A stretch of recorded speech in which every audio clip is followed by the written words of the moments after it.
Alrighty, so this is my mini share for Education 460. I am Jack Lyon. So these are the three dimensions that I'm going to be talking about. The first is the area of growth I want to talk about most. The area I chose was planning and knowledge of student.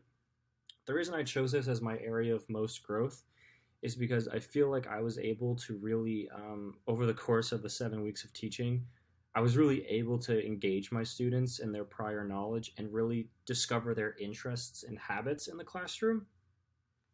I felt like because I did this, I had a much deeper connection with my students and I was able to really get them more interested in learning.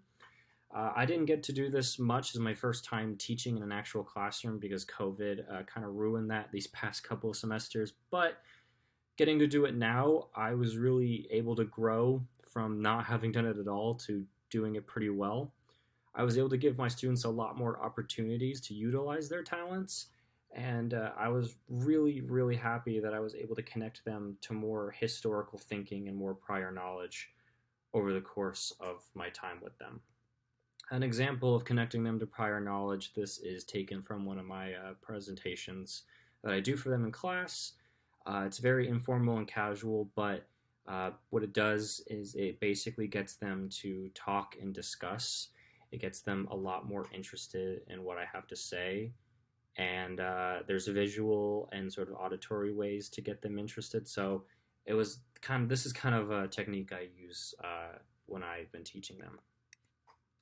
In terms of trying to get them more engaged and more active, I take pride in adjusting the way I did activities and engagement because at first I was not very good at it, but I slowly started to add more variety into my lessons and I have my kids do much more of the work than I was.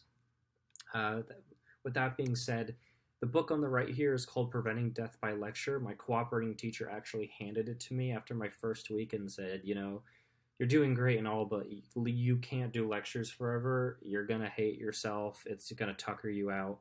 And obviously, you're doing all the work. You want the kids to do the work. So on the left are two different performance tasks from two very different weeks.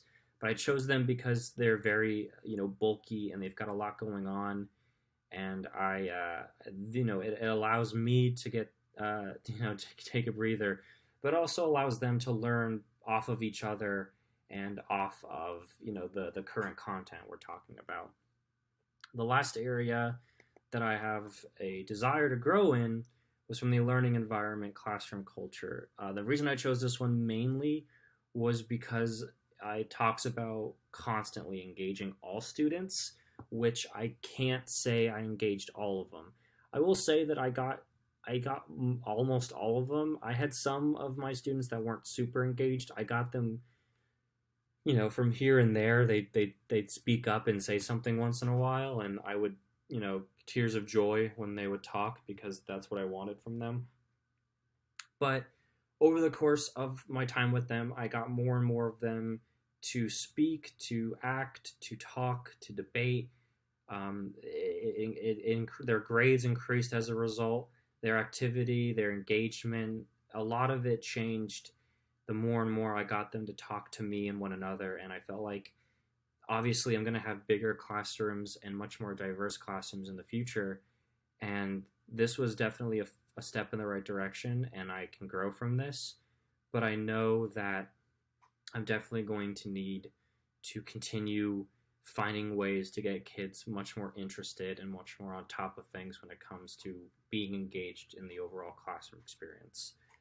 This last artifact that I have is not the best one. I can't show their real names, but this is kind of an example of one of their tests.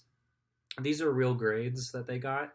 The students on the left are the more engaged students. The students on the right were not so engaged. Of course, some students on the right side, XYZ, have become much more engaged over time. So I hope for their coming test that they do much better. But you can see that when I grade these tests, I realize, I have a long ways to go. And, there's always going to be bad grades and kids that are engaged, but I know that I can work on that.